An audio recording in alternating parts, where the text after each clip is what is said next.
Hello and welcome to the fourth episode of Between Two Priests. I'm Les Hegwood. I'm Brad Corbin. And we wanted to do an introduction to this episode because we filmed it back in April. A lot's happened since April, and the topic of our episode is mind, body, and spirit. It's meant to point people toward a sort of holistic health and spirituality mixed with health of body, health of mind, seeing how all those things interact. And we brought Claire Moore, who's a nurse practitioner, a yoga instructor, and gardener, just all around holy, healing woman. We brought her in and we've interviewed her, and it's a wonderful interview. However, there's some significant focus on breath in this episode. Breath is referred to quite often. And there's one statement in the episode that signaled that we needed to speak some into the current context that was not in place as prominently when we filmed this. And that is, there's the statement that prompted this special introduction is that one of us said, one thing we all have is our breath. Well, since George Floyd was asphyxiated, murdered in such a way, and then there's looking at the history of violence towards black and brown bodies. Breath is not an equitable sort of commodity among people. Right, we don't seem to all have it equally or be given, our bodies are not all treated as equal, of equal value. That's right. And so just the sheer fact that we are able to say those sorts of statements maybe points to our willingness to forget that. Yeah, right. Or our own experience of having our bodies valued. Yeah, in a way that black and brown bodies are not. Right. Or marginalized bodies are not. Is there anything else, Brad, that you want to say on this issue before we cut to the episode itself? Well, I guess I'm thinking about how we can use this episode of being mindful of our bodies. Christianity is an incarnational faith. So Jesus wants to save and heal our bodies and wants to serve us in a way that all of ourselves, our mind, bodies, and spirits are integrated into the community. And so one of the great blessings that Jesus brought people was that by healing their bodies, they were reintegrated into their communities in new ways, because often their disabilities or their differences had made it so that they were being cast aside. So when you listen to this episode, not only do we, of course, want you to be mindful of how you treat your bodies and be mindful of how others treat your body. Be mindful about how society regards different people's bodies as valuable or not so valuable. Some people are looked at as threats undeservingly, and that has really led to the unequal treatment of people, particularly people of color. But also people who are not of a majority sexual orientation, or maybe whose gender at birth doesn't reflect what they feel like they want to express as an adult. And so being mindful of all those bodily differences and how we can treat them with care, I think is a Christian imperative, right? The Christian moral framework is based on the sense that in Christ there is no Jew nor Greek, nor slave, nor free, nor male, nor female. All of these different people, these different bodies, are all part of the Christian family and should all be treated as well as we would want our own children to be treated. And so hopefully this episode is not just about kind of our individual bodily health and integration, but also about the care we can give to everyone's bodies and the mindfulness that we can bring to how we treat one another interpersonally and as a society. Yes, and the only thing I would add to that in regards to where I've been thinking theologically lately with Matthew doing a great job of pointing us in this direction is that we are one body in Christ. And when one of us suffers, injustice, a lack of peace, or is actively oppressed, that the whole body of Christ is suffering. Right. And that until, in sort of eschatological, or until the fullness of time is reached and the dream of God is accomplished, when one person suffers injustice, oppression, any sort of ill will from another member of this human family or not, we all suffer, and we will not know that big peace and that big justice and that big righteousness until we all have those things equally available to us. So we wanted to acknowledge that, no, we do not all have the same sort of liberty, ownership, and access of our own breath. Yeah. Which is why, that statement, "I can't breathe," is such an important one to hear, right? It is the cry of the Hebrew slaves in Egypt. It is the cry of the Israelites, the Jews in Babylon, people who are crying out for fair treatment, for people to be compassionate, and for there to be liberty, right? Liberty and justice for all. And July 4th is coming up, and one of the great ways in which we can love our country is to always be Christians who call ourselves and our fellow citizens to really implement, the morals of true love and justice and fair treatment as much as possible. Yeah. So we still commend to you the practices and the tools that you'll have in your toolbox. The hope is that this is care for yourself so that you can care for others. Amen. So this is called the karate chop point. And you tap on this karate chop point. And you'll say, even though my day is really stressing me out, I completely love and accept myself. And then you repeat what I say. So even though my day is really stressing me out, I completely and totally love and accept myself. Yeah. So then we're going to go up to the eye, right in the corner of the, so right on the inside, eyebrow. On the eyebrow, there's that little pocket, that little sinus, So you press there. So we'll say the same thing over and over this first round, and then the next round we'll change it. So even though my day is really stressing me out, I completely love and accept myself. We'll shorten it up. Even though my day is completely stressing me out, I completely love and accept myself. Good. Now we're going to go to the temple.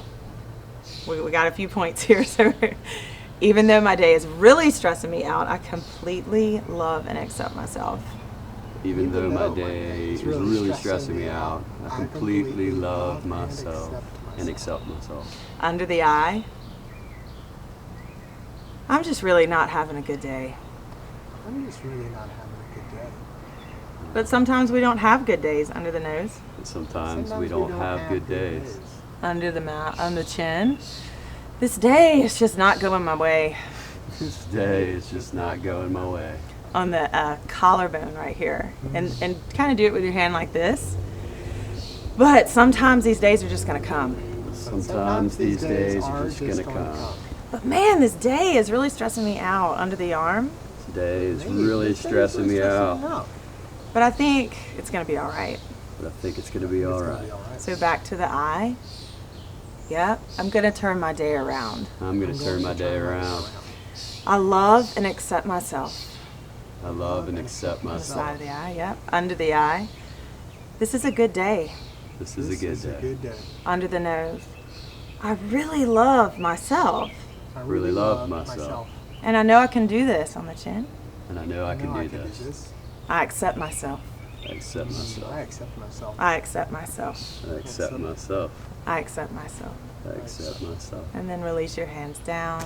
Take a deep breath in. And exhale.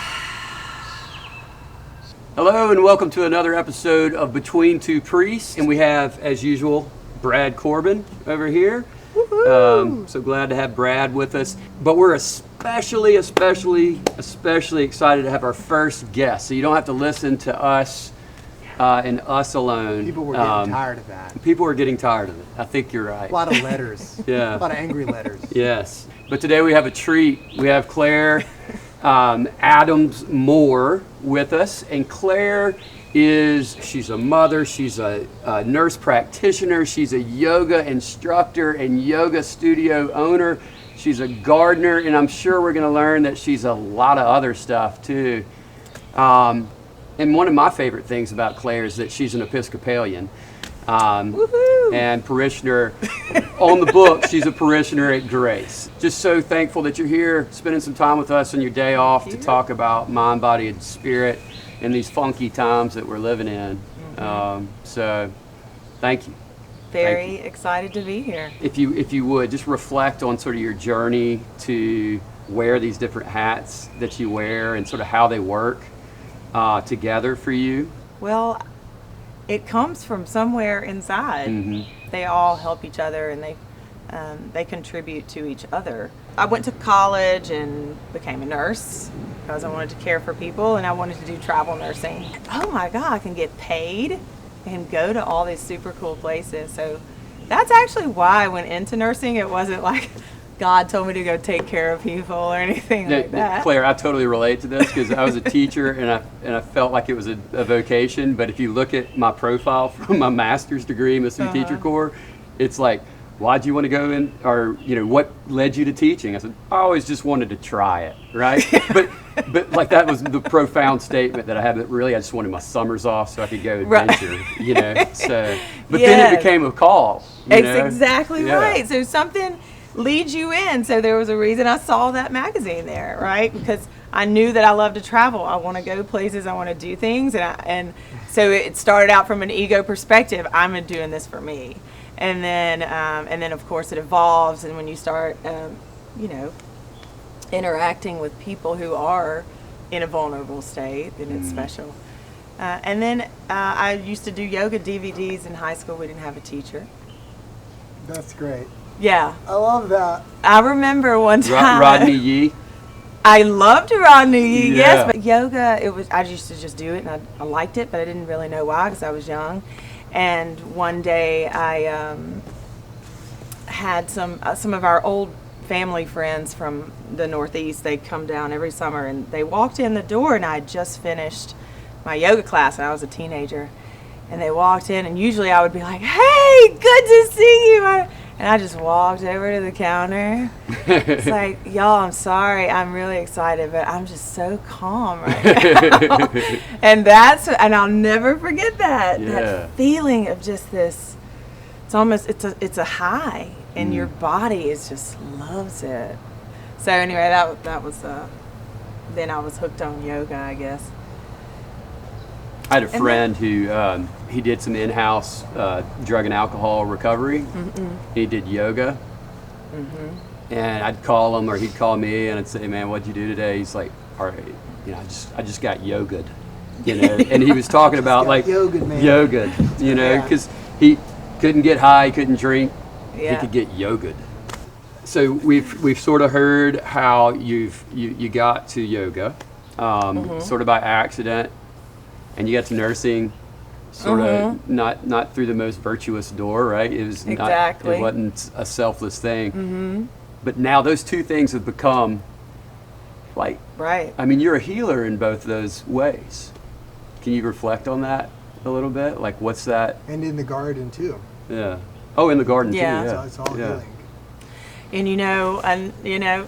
Starting the school garden also was not like, I want to go out and change the health and the well-being of all these students. That's not really why I started. The first initial thought in my mind was that, wow, I never thought I was going to live in the Mississippi Delta, and I wanted my kids to have all these things that I thought my kids were going to have because we were going to live in North Carolina or wherever we were going to live, or Colorado or something. And so I said, well, wherever my kids go, I'm going to do that. And so then it just started feeding on each other, and the more research I did and seeing the kids' reactions, it's the best.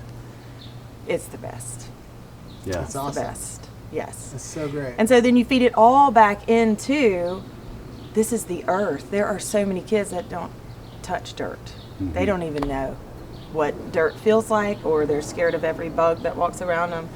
So learning to appreciate the earth, that's a really big part of the program as well. So from the healthcare perspective, healing can be focused on disease or physical appearance. So we have this physical body, we have to take care of it. So we have to take care of the physical body for it all to unite and for us to be at peace. So when you think about stress being one of the main killers or causes of disease, yoga comes in and just can lift you up and, save you. So when I got more into yoga, and then I just started feeling that connection with God. So some people go to one yoga class and they think, wow, I feel it. I felt it when I was a teenager, but I didn't know what I was feeling. And so the more I started practicing, it's like, God, like sometimes that passion, that's God and spirit just growing, and then shooting out of my body. Yeah. So that, my yoga practice actually led me back to the church and just, and so then when I sit through sermon and I'm like crying, listening to it, like, that's exactly what I'm talking about. And sometimes I think about like the people that you see up shaking and God's moving through. I'm like, maybe they are totally feeling get it. Oh, They're 100%, feeling it, 100%. Yeah. So sometimes we got to move and shake, and sometimes we like to sit in stillness. So whatever starts to bring your body to awareness, to say, oh, It's about letting go of things. yeah, letting go of things. But first, you have to notice if you're holding on. You have to notice things about yourself. I notice things about other people, but mainly it's about myself. Like, oh, wow, I'm just, I feel my ego taking over today. Or, wow, I dropped that tomato sauce on the floor and it splattered everywhere and I got upset.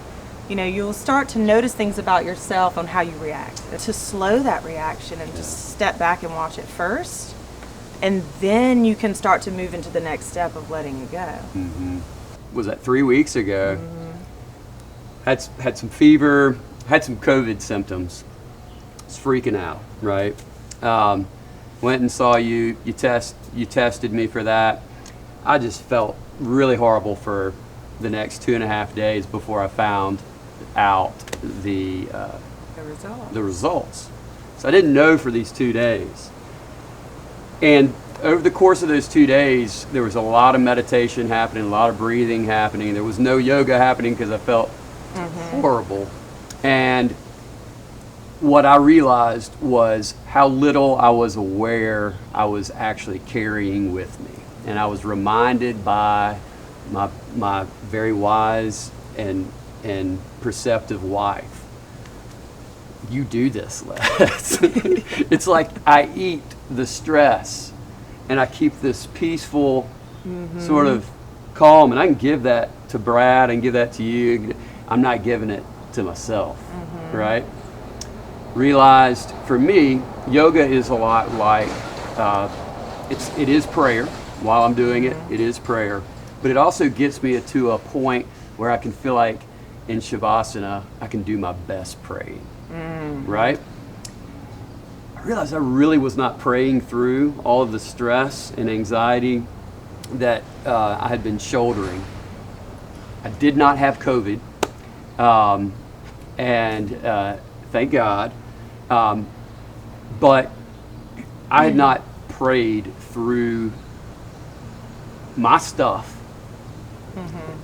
and I crashed. My body crashed. So the reason I'm talking about this is I think it's an illustration of what you've been talking about: mind, body, and spirit. I had not tended to All those three. things. Yeah. How's it been to be a healthcare worker during this pandemic? Our clinic has been very slow since it all, well, a little bit after since it started, because we're trying not to expose people that are coming in for their well visits. So we have it all kind of separated, and at first it's all the unknowns. So not just us as a facility, but the area. So every time it crept into an area, that area had to figure out and get their plan in place. Now Mount Bio does the Delta Health Center does the free testing now. So people kind of they know what to do. Like if they have a symptom, the population knows more of what to do and feels a little bit more comfortable with their knowledge of the situation. But at first, it was very scary. Like I was saying earlier, I was like, well, I don't know if I want to go to the restroom because I don't know who was in there before me, or little things like that. But, after the first week when all the plans were in place, you just do everything that you can to make sure that you're doing your hygiene stuff really well. That's something that everybody can do, is wash your hands. So when people do come in with the symptoms or they've been exposed, obviously anxiety comes along with that. I know that if I would have been in your situation, I would have wanted to be tested. Absolutely, to know. But those days of waiting, and initially the tests were taking 14 days to return. 14 days, yes. And so all now that it's is just just a floating couple. around. And you are, I don't know how many people you've tested. How many people do you think you've tested? Oh, not that many. Yeah. Not compared to like the number of tested people. Right. But in our county, approximately, thousands of people have been tested, right? yes. Yeah, Oh yes, yeah. yes. So it's thousands of people who have been living with that. It's just floating around like Waiting. a cloud. Yeah. Which some of the people though that go well, you're right. Actually, every one of those people that probably sits in line for the free testing, they're anxious because they're sitting in that line, unless maybe their mom told them they had to go do it, But there's some in the back of their head. It's Do like, I wait, have this? maybe I do have it. What if it comes back positive? And it's not the worry about yourself, Yeah. right? Who did I get There's two sick? different aspects to me when I think about it. I think about, oh gosh, well, then if it did, then who have I been around? But like I told Les, we're adults, and so adults can make their own decisions on who they're going to be around. It's not like you're running over to somebody's house and opening their window and breathing on them. But and the other part that I think is super strong in this is judgment, because you think if that would have been back positive, you probably were fighting with judgment of yourself to say, should I have done something different? Yeah. Even though it could have come from a grocery cart, right? But you, in your mind, were probably going to the deepest, darkest. Your ego was just crunching all over a you. lot of regret. And you were guilt. judging and judging and Yeah. judging and judging. And so judgment, actually one of the same teachers that I learned the EFT from, she has a whole book on judgment. It's like, wow, it's another thing. You can't just let it go. First, you have to notice who you're judging and how much you're judging yourself. Maybe you don't judge other people. I'm a pretty non-judgmental person, but judgment creeps into everybody, and a lot of times for ourselves. I think that's true for a lot of people. Judgment of themselves, guilt and shame dynamics happen. And I definitely was feeling some of that because, like you, I'm in a helping, and Brad, we're all common in this. We're in caring professions, and that's been our ability to care and be on the front line, and to hand, in my case, to hand people that way for to share that sacramental moment, and like that, we can't do it. You're on the front line, right? And we can't feed our congregation in the same way that we want. All of that was in my mind as I was lying there sick, waiting for the results. That, oh, I'm so glad that I was not like secretly anointing people who were sick, you know, Right. or because I had people Because you asking me to wanted do to. that. I wanted Yeah. to. I want to be there on the front lines. In a way, priests, pastors need to be in those spaces with the sick, balancing all that, and then the family, all those guilt dynamics came into play. The fact that I have children, you know, I just like kissed Betty on the mouth, you know, and I kept thinking about that. I'm like, I know kids are doing pretty well with this, but if I have this, and Every second you know, of your last 14 it's days all was just running like a track. crazy in your And head. the only way out was to lean on some contemplation techniques that I use not as regularly as I should, and I've been doing more of, where I just had to sit with those things. I had to go through them, and I had to just watch them tick across the screen of my mind, and just center myself in you know, a comforting word. Peace. Come, Holy Spirit. I know, you know, God with us, you know, Emmanuel, whatever it is, until it just was over. Until it was over. And I went through those stages, and I got to a place of acceptance. No matter what. I did. And you did it. And I got to that place. And so now I can be super thankful for it. But I can say I authentically got to a place of acceptance at that point. That's fantastic. Yeah. But I had some tools, and I know you feel called to put those tools in people's toolbox, right? That's exactly right. Because some people don't have any tools. Yeah. They don't have people like y'all in their lives. They don't have much. So it's trying to deliver these tools for people to say, oh, yes, right now is really special because people are searching for something to help them. Like, oh, so then maybe when all this is over and they drop their tomato sauce on the floor and their can breaks, they'll have a tool back in their toolbox to say, whoa, how am I going to react to that? So all reactions can be managed, and some much harder than others. Yeah. Yeah, I'm thinking a little bit about, you know, learning embodied spirituality for the sake of dealing with the little things and big things in life, and how important that is. I think that the rise of yoga in the United States is due to a very disembodied Christianity.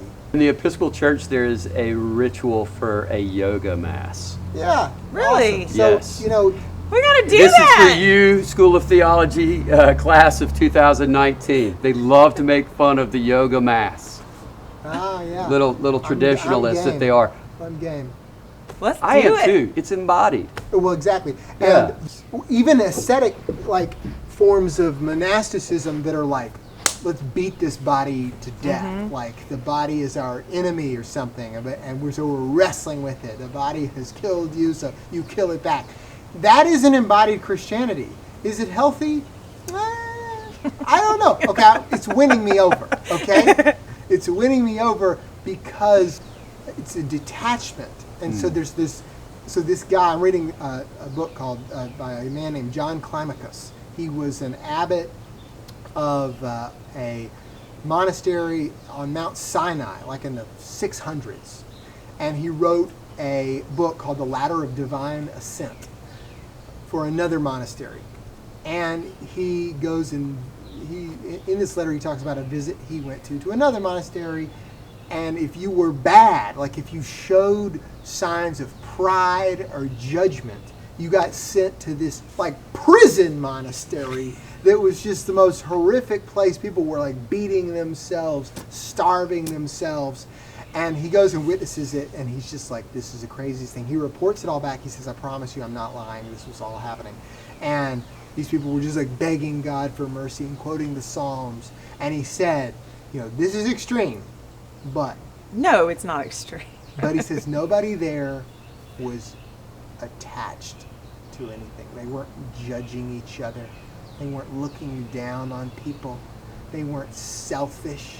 They weren't thinking all about like, oh, how great they are, or how much more they can just consume more stuff. They didn't suffer from any of the sins. They weren't lusting. And so he's like, I know it's crazy, but these people had really kind of put to death a lot of pieces of their ego. Yeah, and other people call it their false self, that part of them that's crept in and sort of polluted the divine image that we're all share, And I think it's almost like he's using this as an example, saying like, I'm going to give you some hard stuff to do, but it's not as bad as the people in the prison monastery, okay? And so all I'm doing is like, I'm trying to give you, in a monastery, there's an embodied spirituality. It's prayer and work, right? Ora et labora, prayer and work. And so you're doing verbal stuff. Yeah. And you're doing physical stuff, and the physical stuff You're like should doing be prayerful. like yoga, gardening, Yep, right. prayer, and meditation, yeah, all at once. And even singing is an embodied spirituality. So if you sing the Psalms, if you say the Psalms, if you've memorized them, that's not just something you think. Mm-hmm. Right. It's something you do. It's an action you take. You asked me what I got. You That's you good. got us there. Yeah. You broke that down too in prayer one. I don't know. This was a while back when we talked about prayer and memorizing and broke down. It's probably the Lord's Prayer, huh? Yeah, the Lord's Yeah. Prayer. Yeah, and the whole time I was like, oh my gosh. I used to say the Lord's Prayer all the time in high school before a basketball game. Blah blah. But it was just coming out. It's And then rote. when Yeah. it was broken down, I was like, oh my gosh, this is just amazing. But I had never had that moment with that prayer in my life, and I've said it thousands of times. But is it because you had, this is going back to something you said earlier, you had these experiences in yoga and embodied spirituality that gave you certain experiences, centeredness, acceptance, a lot of good stuff, like less stress, like consciousness of your feelings. Yes. Like the tomato sauce broke on the floor. Well, I guess I'll have to go get some more tomato sauce. That's You know, right. and decide how you want to react. You could say like, that makes me pretty upset. And then to them, being upset is this conscious disapproval instead of overreaction and a loss of control. And then Like- they don't have to work so hard when they're adults because they're just fed into it. Yep. Oh my God. That's what I want for my daughter. I was just thinking about all the things that you just said, and there's a common denominator to embodied practice that people find also spiritual. I was a long distance runner for a lot of years. That really hurts. Long distance running. Yeah, and you suffer. You suffer. You are really doing a number on your body. You're doing a number on your mind. But what it does is it incorporates and integrates all those things. And it is something that I miss with a passion. I wish my body would still let me do these things, or I wish I had the discipline I used to have in order to do these things. And so when Christianity, when liturgy, when whatever is not causing us to, or if it's rote, if it's like the Lord's Prayer is for so many people, and how our very, in the Episcopal Church, our liturgy is very scripted. If we're not doing a little work to get into those words, there is a richness there to experience. So much richness. There's beautiful language Right. that I think, to a certain extent, it's fine for it to wash over us, but there's a depth that we have to be willing to go into it and struggle some with what it might mean. And With yoga, it goes right back to the reaction. You're training and you're learning how to use your breath and your mind and your, spirit. Everything is one to control that reaction. So Connor, our old teacher, he always used to say, yoga starts when you want to come out of the pose. When you are struggling, that's when your yoga is really starting. It's not holding your arms up in the air.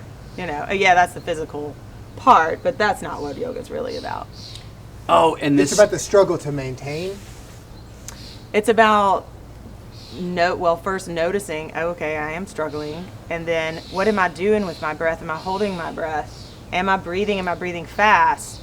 Okay, and then I find this rhythm. I control one thing. I control my breath. And then what happens? Jedi. yes. Another thing we talk about, it's like, okay, when you do a visualization, you visualize the light that's in you, that's the spirit, that's God, and everybody's the same there. Every single person has that same pure little ball of light that can't be changed. And so depending on how much tragedy or what's happened in your life, you've got to peel away each little layer to get down to that. But sometimes you have those moments during meditation. That's your tool. That's your quick way around all those things. You can get there and then let it go and send it out. Breathing being like one of the core pieces, because we all have breath. Yes. We all have that tool of conscious breathing as one core way of being embodied. You are the place where the universe is conscious of itself. So be more conscious. Yes. Should put that on a bumper sticker. That's not original to me, but the last part I added, but the idea that we are places where the universe is conscious of itself is a great honor. Are we really giving ourselves the honor we deserve for being such insanely complex creatures? Claire, will you lead us through the maze? Oh, yeah. But first, I want to say thank you. Oh, thank you so much. This is great. Thank y'all. We're going to start out with some simple breath. So we're going to inhale to a count of 4. And then open your mouth as you exhale. Close your eyes. Inhale, expand your belly. So your belly is going to get really big, and then your chest fills. And when you open your mouth, exhale, let it all sink back down. Let's do 2 more breaths this way. Inhale. Exhale, allow the bones to become heavy. 1 more inhale and retain the breath at the top. Hold here just until you have that urge to breathe, and see if you can control the reaction and slowly exhale. Now transition back to your normal breath. Begin to scan your body from head to toe. The forehead releases. The eyes become heavy. The shoulders release. Notice every part where you touch the ground.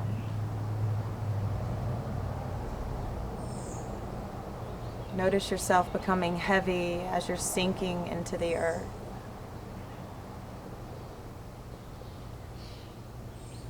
Having more connection with the earth.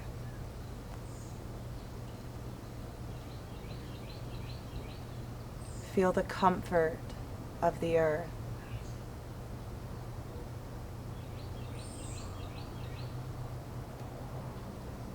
Know that the earth is there to support you and to hold you. Take a deep inhale and allow yourself to pull the energy up through the earth, filling the body with clean, fresh, spirited energy. And exhale, Allow any burden or tension to go down into the earth, allowing God to hold on to those, taking them out of your presence, that you can release your burden at any moment, at any time.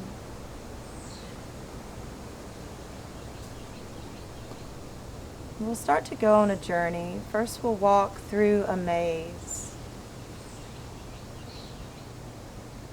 You can see me and I can see you. Start to follow me down this path. Feel the rocks and the sticks under your feet. Not so much that you have to change the way you're walking. It's a very peaceful walk. Hear what's going on under your feet with every step.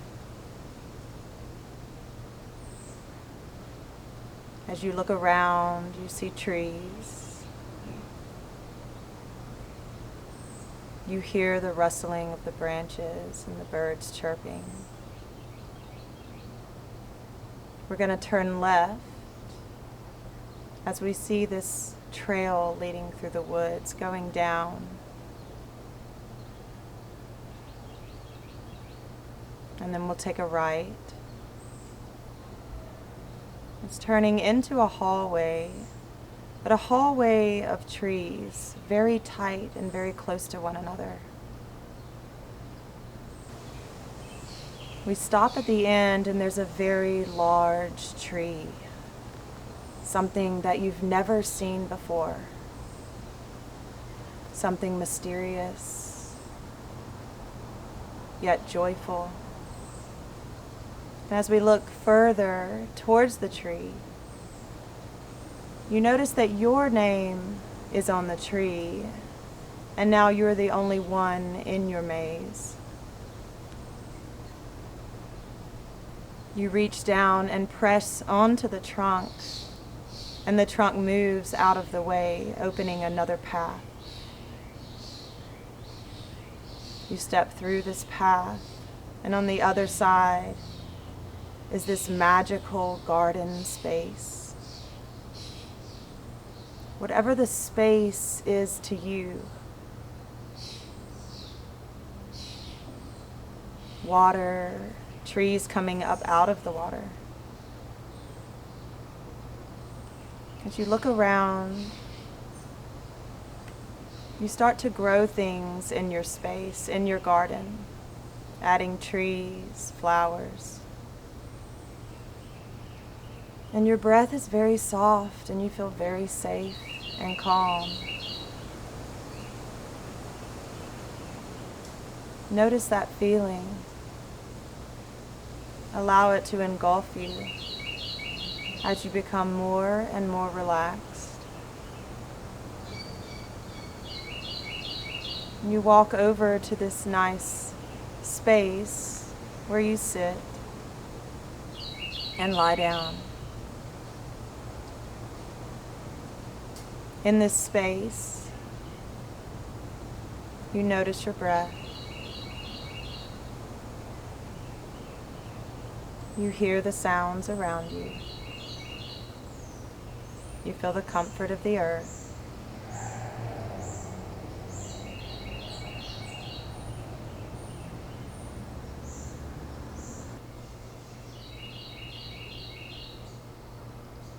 And you start to pull that light back in. Slowly coming back to the fingertips, back to that space where your heart is held. And you stand up. The body has united as one. You feel strong, you feel safe, you feel comforted. Now begin to take a walk through your maze, through your jungle or swamp or garden full of flowers.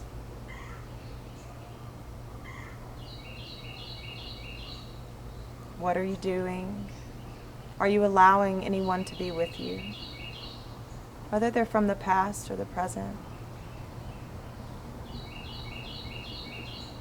You have control of this space.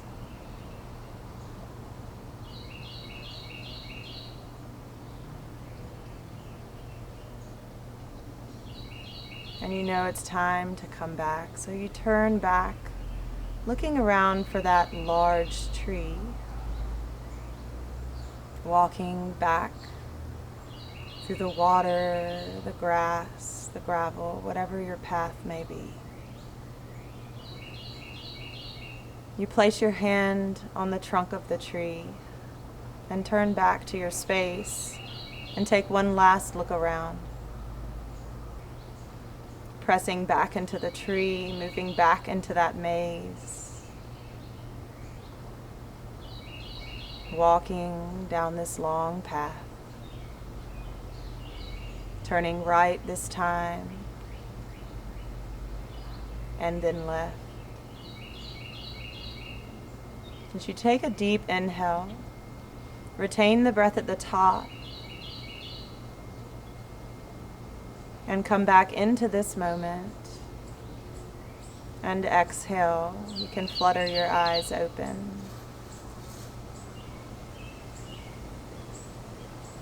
Before you start to move your fingers and your toes, just imagine them moving. Imagine what the sensation will be like. And then slowly start to move your fingers, touching the pads of your fingers to one another. What does the skin feel like as you bend the fingers and the knuckles around them? It can be very special. And then when you're ready, you can come back to seated by rolling over onto your side if that's comfortable, or you can stay as long as you want.